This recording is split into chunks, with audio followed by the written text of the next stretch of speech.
Welcome, and thank you for joining us for Wisdom Wednesday, brought to you by Trio Upward Bound Math and Science at Pueblo Community College. For those of you who don't know me, my name is Chris Javernick. I'm a academic advisor for Trio Upward Bound Math and Science, and I have the pleasure to introduce to you today our special guest speaker, Emily McKissick Diaz. Just to give you a little bit of information about Emily, she was raised here in Pueblo, Colorado, and graduated from Central High School. She received a scholarship to attend and play Division I soccer at the University of Denver, and she spent a semester studying abroad in Granada, Spain, and later graduated with a degree in international business law. She went on to get her master's in international education, multicultural education. Following the university, she started up her own business in legal insurance, and she's been starting up a personal development company in an effort to make a bigger impact in people's lives. Emily has a very big heart, and she's very ambitious, and it is with great honor that I hand over the floor to Emily. Wonderful. Well, thank you, Chris, so much for you and the staff at Pueblo Community College for this wonderful opportunity to share my story. 20 years ago, I left Pueblo with so many high hopes and dreams for myself to aspire to become the best expression of who I could be, and then in turn be able to pass that back to the youth of the community here. And I'm just so delighted that you invited me out today to chat about my story, which is very near and dear to me. And my hope today is that I can give you one thing that can shift or shape the way that that your future looks like. And so thank you to everyone who's hopping on right now, joining us live. This is such a wonderful treat for me to be back in my hometown and with my friends. Chris and I grew up together as well. So that's very special to me as well. So I appreciate everyone jumping on. Just to give you a little bit of background about my story and where I was and now where I am currently and what I aspire to do in the future. I can't believe 20 years has already passed since I've left Pueblo. I graduated in 2000. My parents brought us here from Rifle when I was in first grade, so I spent most of my life here in the Pueblo area.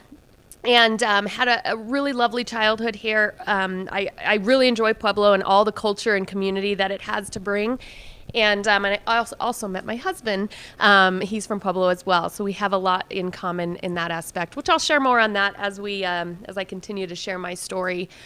So growing up, I was very blessed with two parents who really taught us that the importance of getting something bigger in our life or becoming something bigger in our life and in hopes that we could become that example and inspire those that are generations to come after us. And my mother was very keen on education.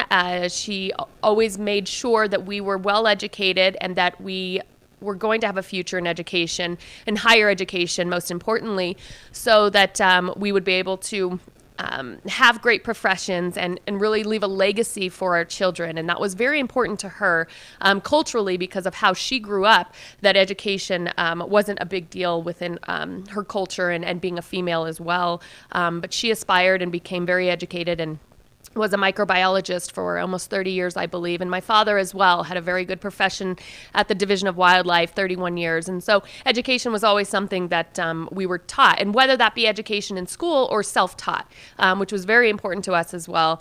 And more of that I'll explain after college as where I self-taught for many years into who the person I became during that time. And so as I look back, it was a very positive life for me. And I didn't think that my story would shift or change that much. I thought I had it all figured out. My goal was I was playing soccer at that time, club. I was playing for the Pueblo Rangers. And my really goal in life was to play for the women's major league. So sports was something that I really thrived at very early on. I danced as well, so that helped with my soccer skills. But I really aspired to be in that type of level of an influencer, and the reason being was so that I could inspire at a greater level, whatever that meant for me. I didn't know what that meant at the time. But I knew that if I had a platform of that degree, then I would be able to inspire other young women, Latinas, to be able to leave Pueblo and go do great and big things, or do them here for their community as well. And so that was one of my big aspirations. But you don't ever foresee what could take place, or if you just focus on one thing, how obstacles come in the way, and they can really shift that or change that for you. So I was really excited. I tried out for the Division I soccer team at the University of Denver. I was accepted to go to school there, and the coach came down, and he actually just invited me to walk on. All the scholarships he had given out, mostly, and he said, I just haven't seen you play enough, but I'd love for you to just come walk on to the team and see where we can go from there. So that in itself was very I was very nervous at that point in my life. I was leaving my friends, and as we all are, we all go through that process when you're changing. But I remember leaving my friends, my family, my support system, and going into this huge arena with all these people I've never played before. And I call it an arena, and I'll talk about that a little later as well. And it was like I was the big fish in the small pond, and now I was the tiniest of fish in this big pond. And I'll tell you, for many reasons, it was very scary for me. One being, as I entered the University of Denver, I was one of the only Latinas that was actually playing sports at that time. And I never saw myself that way. I always saw myself, I guess, just different.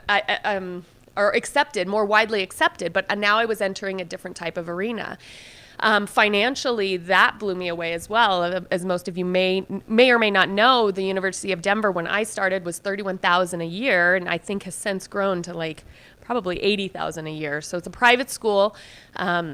I would definitely put it in the sector of an Ivy League. It's not called an Ivy League, but for me, that's what I saw. I mean, I had friends who were coming from the Middle East, and they were princes of some, whatever out there. And it just was very scary to me. I was fearful because I knew that, my parents don't have that kind of those deep pockets to be able to pay for their tuition on one credit card. And on top of all that, I was only thankfully able to walk on to the soccer team. So I thought, wow, I've got a long journey ahead of me. I've got to prove myself, which I thought I had done already, but I have to prove myself because I really want a full ride scholarship and be able to move on to the women's majors.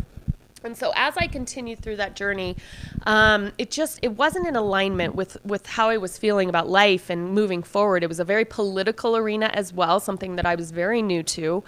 And so as I continued going through this journey, and there was a lot of things along the way, and there's 4 concepts that I want to share with you all today, and I hope that you can take away at least something, as I said before, that can just shift your consciousness, shift the way that you think about yourself, about life, about the world that you see. If you can just shift one thing and make more of a positive impact for yourself and others, then I really feel like I've done my job today. But there's 4 concepts, and it carried me through. I didn't know what they were then, but as I went through the rest of the 14 years up to this point, of what I had learned, or 14 years plus, 20 years up to this point, the things that I have learned have absolutely defined and made who I am as a person today. And had I have not had all of this go on, I might not be sitting here and talking to you, or talking with you as I am. And so I was very excited. So I walked on, but I was very fearful at the same time. The first couple of games, I proved myself, and my coach was blown away with my skill set, that he offered me a full ride. And I thought, wow, I've made it. I made it. I finally made it. And what I didn't foresee is 2 games later, playing Colorado College, that I would actually injure myself, tear my MCL, and my career was completely over. And it was in a matter of seconds that it all went away. So I had my life figured out. Then there were a couple of obstacles, and then my MCL, the things that are out of my control. And I want you to understand that there are things that you can control mostly, but there are those unforeseen things that will be on your journey in life that will be totally out of your control.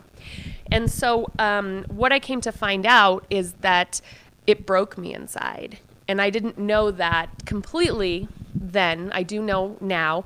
It broke me mentally, physically, emotionally, and it really hit me hard, and I went into a very deep depression after this. And a lot of people don't really know my story.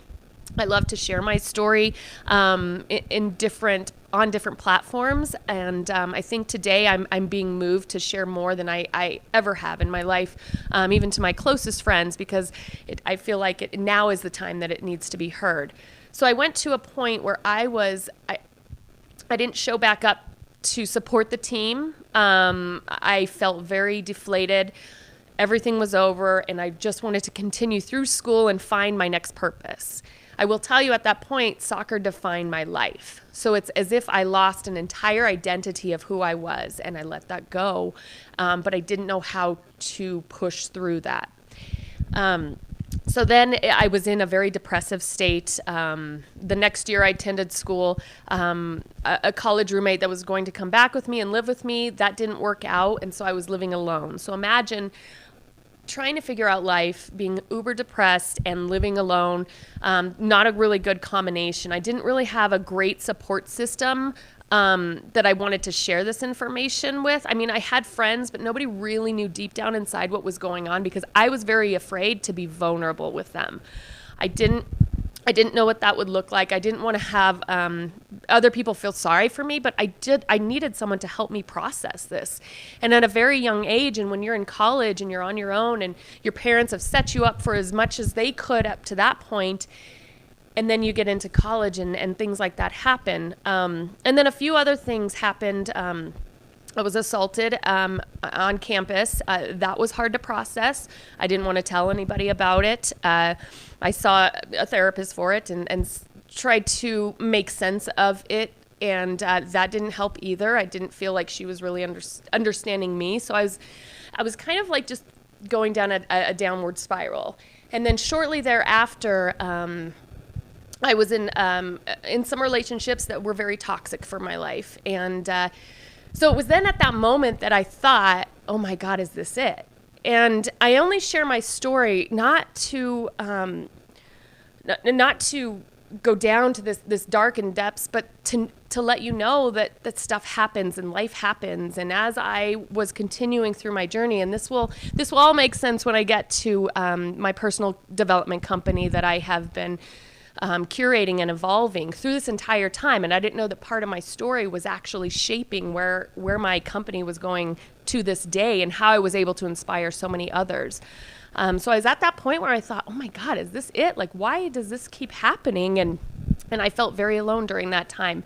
The great thing is when you can reach out to people who are good in your life and are a positive support system, things can shift very quickly. And so I was very blessed to finish out my undergrad. And then I went on to study abroad in Spain. That totally shifted a lot. I was very blessed to be able to do that. I did come out of pocket quite a bit to do that, but it was necessary for my growth. I'm still paying for that. And then I decided to go on and get my graduate degree, because I felt like I was taught that the more degrees you get, the more money you make. And no, it wasn't the money thing, but it was, how can I get onto a different platform where I can be an influencer? Never mind. Sorry. So I just don't want to go too long. So, okay, perfect. Thank you. So at that point, I wanted to find something else where I could be a beacon in someone else's life. The challenge was I wasn't a beacon in my life, and so I needed something to happen and change.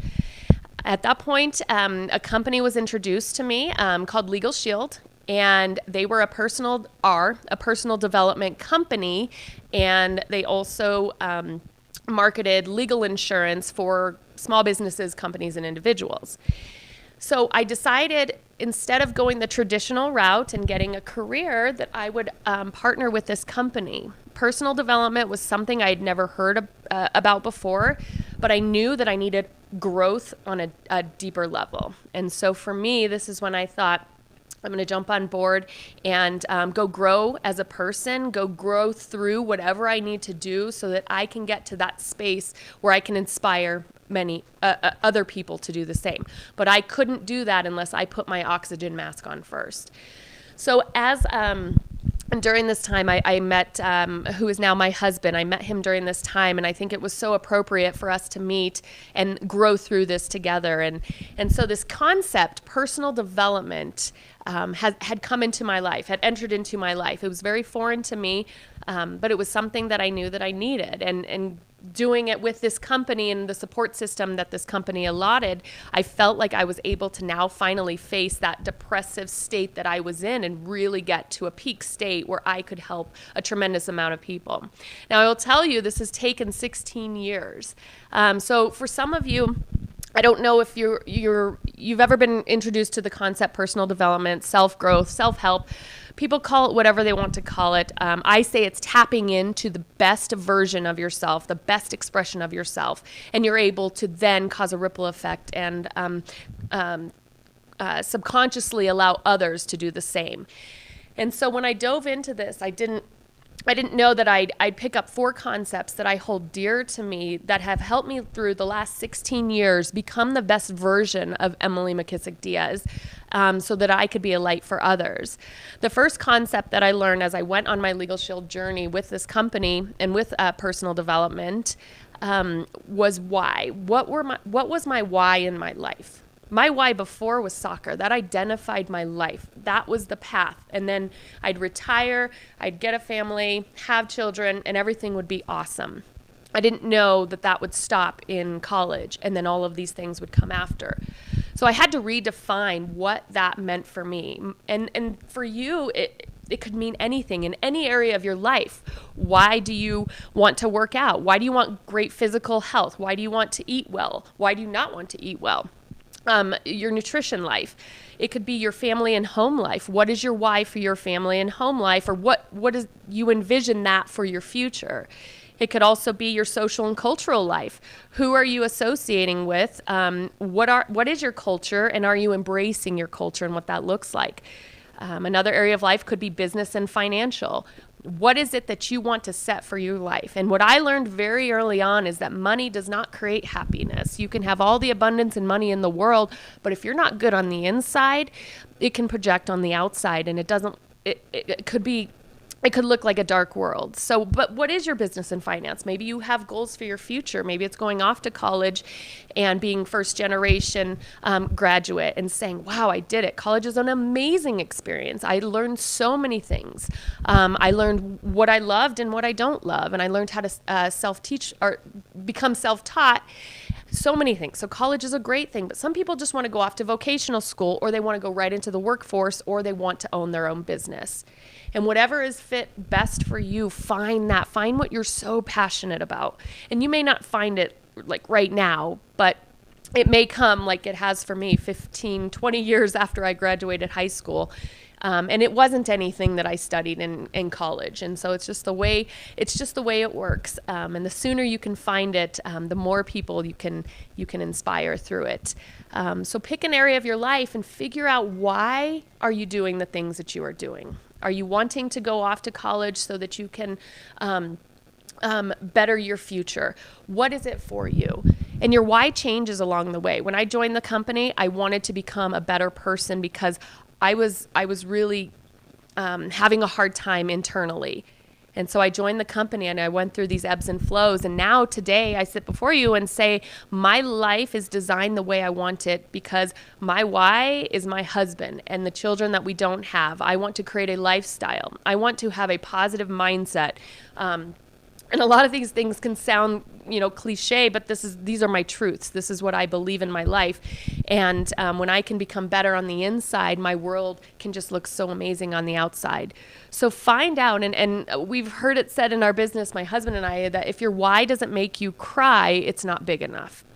And that could be anything. You may have a childhood story that wasn't the one that you wanted, but it's shaped the person you are today, and you hold on to that, and that's your why as you navigate through life in the different areas.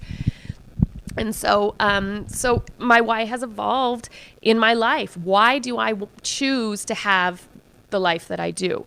And when I was building my Legal Shield business, I decided not to get an 8-to-5 career, and I knew I would be paid probably very well to do so, but that wasn't my why in life. I didn't want to just clock in and clock out. I wanted more for my life. I had a purpose, and it was yearning inside of me.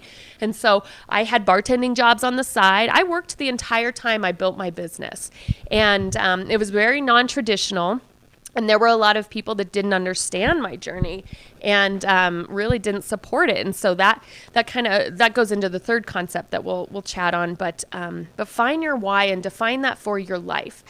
Because as you navigate through this life, and maybe you have already encountered it, there will be people along the way that will say, "Oh no, that's dumb. Don't do that. Do this." But we actually are living in a very interesting world right now. Since the pandemic has happened, and even prior to that, the world has been shifting. But since the pandemic has happened, there are certain industries that aren't going to make it through this. And so I would really encourage you, find what is your reasons for what and why you want to do in the future, and go focus on that and do everything you can to make that a reality for yourself. The second concept I learned was also, what was I willing to let go of? So what was I willing to sacrifice in order to get what it was that I wanted? So I was on a new platform now. And in my company, there's some very successful individuals. And my why and my goal was to become mentally successful as my mentors were in Legal Shield. And what that meant was having an amazing family, having a foundation where it was all positive, and that we had this rhetoric in our household that we were going to be the best versions of ourselves, my husband, myself, and then our children that we don't have yet. And so for me, that drove me to work on my business and work harder on myself and create success through that. And it took about 16 years to get to that point, which was okay, because I didn't know it would morph into my personal development company that I started in 2018, and so much has come from that. So what are you willing to sacrifice? We were willing to sacrifice not watching television every single day. So we cut our cable off because we were so honed in and focused on making our Legal Shield business very successful so that it would unequivocally pour into every single area of our life and just make it abundant. And it wasn't about the money. But I did want to change the path of the money game that had been in my family for way too long, generations before me. I wanted to set something up for my children to have this generational wealth, because you can do a lot of great things. Some of my mentors were sending Bibles over to Africa. Hundreds of thousands of Bibles were sent to all the schools and all the churches, and they were able to do that through their Legal Shield business. One of the things that was near and dear to my heart was I set up a fund for the Boys and Girls Club here in Pueblo, and they were getting a check from my business that I was building throughout these 16 years to help fund the Boys and Girls Club. That for me drove me. So what are you willing to sacrifice?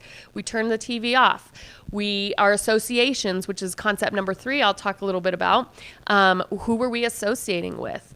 You know, coming out of college, a lot of our friends, they all had traditional jobs and were making really good money, and they were buying big houses and toys and going on trips and, you know, having parties. And we just didn't, my husband and I made a decision that we just didn't have the resources or the time to go out lavishly like that. So we decided to take it a different route, and we spent all of our time with our mentors, the people that had what we wanted. Instead of going on trips to Rome and you know, traveling all over the world, we did a lot of that when we lived in Spain, which was awesome when I studied abroad. But we felt at this time that we were meant to build our business, and that was our main focus. And what you focus on grows. So day in and day out, we were willing to sacrifice hanging out with our friends and traveling the world early on so that we could do that when we have children and have the resources to do so. The third concept I talk about is associations. Now, associations means the people that you're hanging out with, your support system. Who is that? Look at the 5 friends or the 4 friends you have around you. What are their ideals? What do they do? What are their hobbies? What are their philosophies? What does their world look like? Well, if you're hanging out with them, you're the fifth one, and you all have similar ideals. If they aren't something that is in alignment with where you want to go, you may want to find a new set of friends. Keep your old friends, but maybe find a new set of support system that's going to allow you to get where you want to be. And throughout this process, and prior to going to college, I had a set of friends in high school that were all striving to play college ball. So I hung out with them all the time. And what do you think we talked about in our conversation? It was, what college did you apply to? Did the coach come down and watch you play? So we're all vibrating, if you will, at the same level. We're all talking about the same thing. And all five of us eventually went on to play a sport in college, which was very cool. Those are associations. Now, when you're an adult like myself, close to 40, oh my goodness, I can't believe that. Your associations are for any area of your life. So we decided to find mentors in our life that had what we wanted, and we associated with them. I did have some friends along the way that I just don't speak to anymore because they were very jealous of my spurts of success. And that for me was very toxic. So also be leery of those that are jealous of you along the way, especially your success. You should never feel shame or guilt for doing better for yourself and for all of humanity. And so though you could have bad associations and great associations.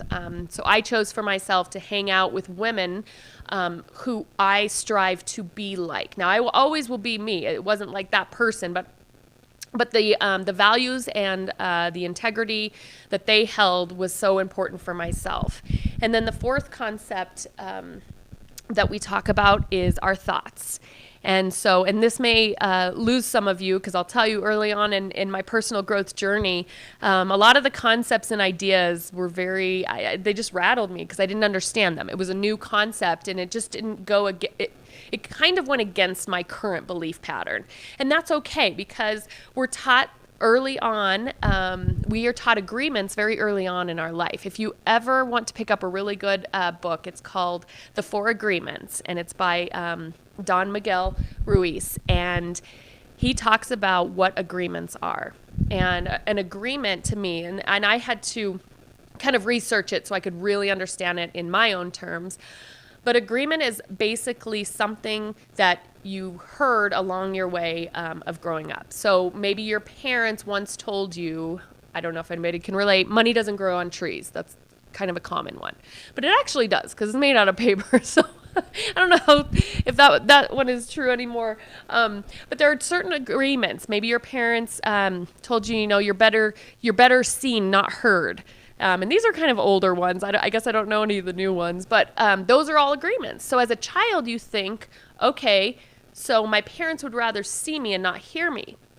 And then maybe you have trouble speaking in front of big crowds, or maybe you have trouble with human interaction because your parents once told you that you're better to be seen and not heard. So then you don't have a voice. That carries on with you through adulthood. So Don Miguel Ruiz talks about this in The Four Agreements, and how agreements you pick up. You pick them up from your school teacher in elementary school, your teachers as you go through middle and high school. Maybe your college professor said something to you, and it just emotionally you held on to it. Maybe it was an abusive boyfriend or an abusive girlfriend, or abusive parents, and there was a lot of stuff spewed, and now you have all these agreements, and now it's shaped how you see the world.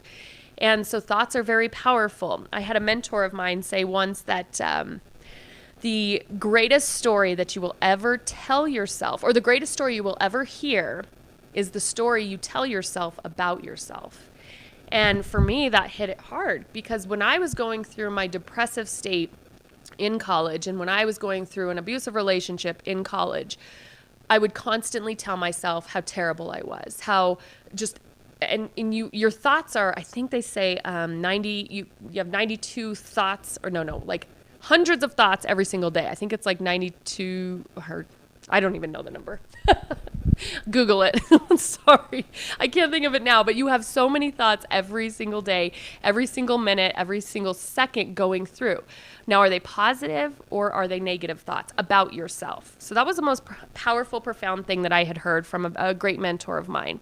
So I started monitoring my thoughts because I didn't understand that I was creating toxins in my body because of the thoughts that I was continually thinking about myself. My parents didn't raise me that way. It was a learned behavior. And then it went on for several years until I found personal development. So thoughts are very, very, they shape everything. I had another mentor say, he wrote a book called The Slight Edge, a great mentor of mine. And he said that your thoughts create your philosophy. Now, your philosophy are your ideals. They're things that you stand behind. But it starts with your thoughts. And then your philosophy then creates your attitude. So if you have a really bad philosophy about life, like, oh, poor me, this always happens to me, why does it always happen? You just complain about your life, or you have that victim mentality.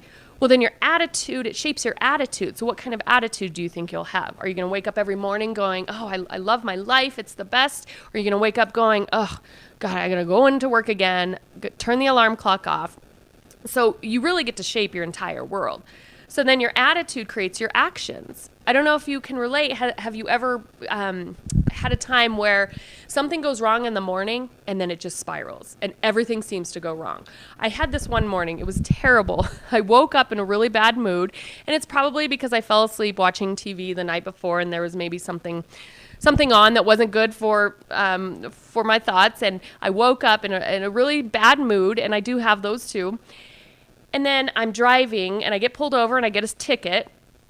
And then I park my car, open my car door, and a lady slams and takes my car door almost completely off. I mean, that's a bad day. So it just kept spiraling and I didn't know how to stop it. So anyway, I was saying all that it can create your actions throughout your day. And then finally it creates your world around you, or your reality, or your results, if you will. So if you see your world and it's not something you enjoy, you can control that. You can control that by shifting your philosophy. And how I did it, I don't know how it may work for you, but what's worked in my life are the books I've read, the associations I've had, the seminars I've attended, and these are all positive, and a lot of them were geared toward our business, our Legal Shield business, which was a lot of personal development and growth. But those were the things that shifted and shaped my life. And eventually, I started saying affirmations, which are just telling yourself better things. We all say affirmations to ourselves, whether you think it's quirky or not, but we're always constantly telling ourselves something. And so an affirmation is basically saying something positive, present, and in the first person to yourself, just to train your subconscious, because your subconscious doesn't know either way. You can tell it you're the most terrible person in the world. It doesn't say it's negative or positive. It just puts it and stores it for you. But if you start saying positive affirmations to yourself, your subconscious will take it and store it. And then it seems like your life is just at peace and tranquility. And so that's what I've known to do for myself. Just to catch you up to this point, I just started a personal development company. It's called, and part of what I do is I have a book club, and it's called Enlightened Warrior Book Club. And what my aspiration for that came to be is I wanted to know if I had the cure for cancer, I would want to tell the world about it. Personal development saved my life. It came into my life when I was in a very depressive state, and I won't go deeper into that, but it literally saved my life. It has helped my marriage. It has helped me understand childhood trauma that I've had to deal with. It has helped with so many things. And I've done a lot of work, and I still have a lot of work to do. There's still stuff that comes up. But I have the resources and the tools to know how to do it and how to shift and shape the rest of my life. And so it's very near and dear to my heart. And so I started a company because I thought, wow, it's like I found the cure for cancer. I can help people who are miserable. I can help those who are depressed. I can help those who are facing childhood stuff and maybe want to shift it and have a better life for themselves and their kids. And this doesn't have to be a cycle that we have to pass down to the next generation.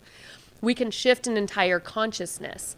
And for me, that was my purpose in life. I found out there were 2 days in my life that are the most important to me. The first was the day I was born, and the second was the day I found out why.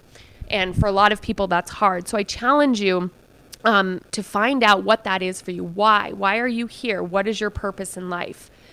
And go after that, because it makes life so much sweeter to live through. And so I started this company, and we send books out. It's basically a book club in a box that comes to the comfort of your front door, and they're all personal growth books, and they're wonderful. They're nonfiction, they're fiction books, and I've created a community of book club subscribers from, I've had as young as a 14-year-old up to, I think, 81. And so all walks of life, all across the United States and all over the world.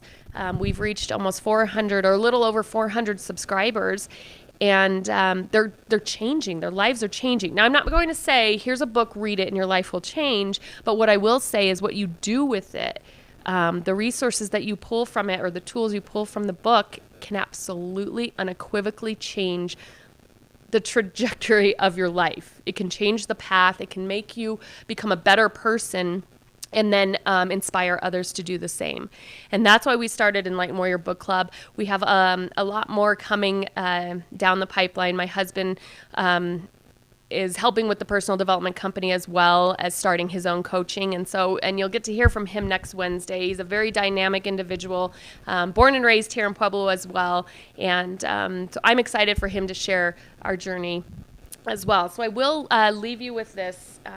This is something that it's a poem that some of you may know, and it's kept me through giving up on so many different levels. Even in the business, I wanted to give up so many different times. There was a lot of self-sabotaging that happened because of my associations, reaching the top of the company, and they gave me a car. A BMW was an awesome ride to lose it just a little 2 years later because of self-sabotaging, and that's a different topic for a different time. But this has kept me through it all, and it's called Our Deepest Fear by Marianne Williamson. And if you haven't heard it before, I encourage you to Google it, print it out, put it somewhere where you can see it every single day, because it definitely has helped me through tumultuous times. And then sometimes I'll read it and have just an enormous amount of gratitude for the life that I have. And she says, our deepest fear is that we are not inadequate. Our deepest fear is that we are powerful beyond measure. It is our light, not our darkness, that most frightens us. We ask ourselves, who am I to be brilliant, gorgeous, talented, fabulous? Actually, who are you not to be? You are a child of God. And this hit me really, really hard. Your playing small does not serve the world. There's nothing enlightened about you shrinking so that other people won't feel insecure around you. Always be the best version of you. We are all meant to shine as children do. We were born to make manifest the glory that God is within us. It is not just in some of us, it's in all of us, and it is in all of you as well. And as we allow our light to shine, we unconsciously give others the permission to do the same. Do you see how that works? That's a ripple effect. It's amazing. As we are liberated from our own fear, our presence automatically liberates others. And so I keep that near and dear to me. I don't know if I share this, but I have it tattooed on my body because it's very important for me to live that every single day. And so I will leave you with this last thought, and then I think we'll do a question and answering session, is that when I look back at my life, if I were to write my life, if I were to create it and have it and write it down, I wouldn't have written it this way. But if I had to change a thing, if I were able to rewrite it, I would never change anything because it has shaped the person, the young, inspiring passion that I have to help all of humanity. It shaped me to become that person. And so I encourage each and every one of you, never downplay who you are. It's who you are meant to be. Always shine. Always be the brightest light that you can be, and work on becoming the best expression of yourself. And that'll unconsciously allow others to do the same. So I appreciate you all having me out.